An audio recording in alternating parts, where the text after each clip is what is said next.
ساعت با وقت پراگ رسیده است در مسکو 12 و در دوشنبه 2 و در این وقت من برای شما هر روز سرخط خبرهای تاجیکستان و جهان رو میگم تا اینکه شما بعد از 3 ساعت دیگر در برنامه خبری در پخش مستقیم و ساعت 1 با وقت پراگ در آزادی ویدیو ما رو همراهی کنید و ما چون همیشه در برنامه خبری و همین حالا خبرهای زیاد و گزارش‌های زیاد داریم که می‌خوایم به سهم شما برسونیم. از جمله در مناسبات دوشنبه و تهران تا سال 2015 مشکلی وجود نداشته. در این باره امروز وزیر کارهای خارجه تاجیکستان ضمن نشست خبری اظهار نظر کرد، اما با گفته سراج‌دین مهردین مشکلات سیاسی بعد از آن به میان آمد که برخی از گروه‌های سیاسی و مالی در ایران از حزب نهضت اسلامی تاجیکستان حمایت نمودند.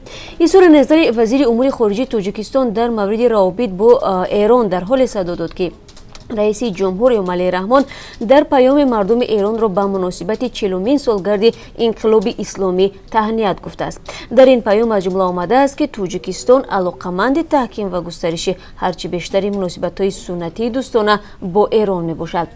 وزارت کارهای خارجه تاجیکستان درباره دورنمای مناسبات دوشنبه و تهران چی نظر دارد در برنامه خبری به شما معلومات مفصل میدیم. مرودعلی علیمردانов را بازپرسی کردند. آژانسی نظارت دولتی مالیوی و مبارزه با کروپسیای تاجیکستان تصدیق نمود که این بازپرسی در دایره قرض‌های دوده اگرو اینوست بانک صورت گرفته است. مرودعلی علیمردانov سال 2015 در آغاز بحران بانکی رئیس اگرو اینوست بانک تعیین شد. نام او سابق رئیس بانک ملی و معاون اول نخست وزیر و یکی از شخصیت‌های با نفوذ در حکومت تاجیکستان روز 13 ایون سال گذشته در پارلمان صدا داد. سید جعفروز مانزاده وکیل پارلمان تاجیکستان از طرز برخورد با این شخصیت از جانب کارمندان حفظ حقوق شدیداً انتقاد کرد. به گفته او مرودعلی علیمردان به طور نادرست برای پرسش به یکی از اداره مقامات قدرتی دعوت شده است. تفصیلات این موضوع را بعد از 3 ساعت دیگر در برنامه خبری بینندگان عزیز در اختیار شما میگذاریم.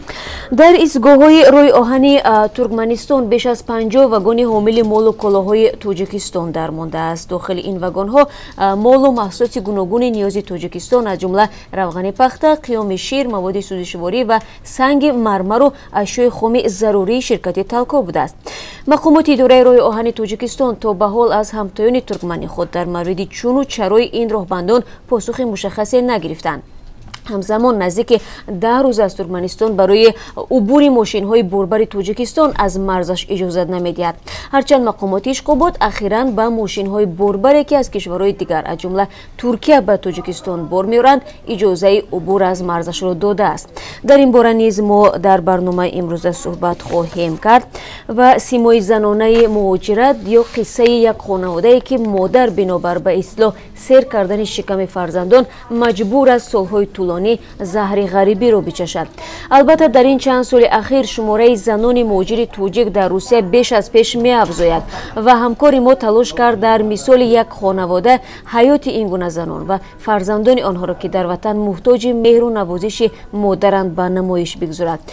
فکر میکنم بینندگان عزیز تماشای این گزارش هیچ یک نفری شما را نمیتواند در کنار گذارد. پس بعد از 3 ساعت دیگر ما را در بخش مستقیم برنامه خبری در آزادی ویدیو کانال رادیو آزادی در یوتیوب تماشا کنید و خبرهای از این بیشتر هم داریم که تفصیلاتش رو بازم در همین برنامه در اختیار شما خواهیم گذاشت. تا ملاقات بعدی من شما را منتظرم.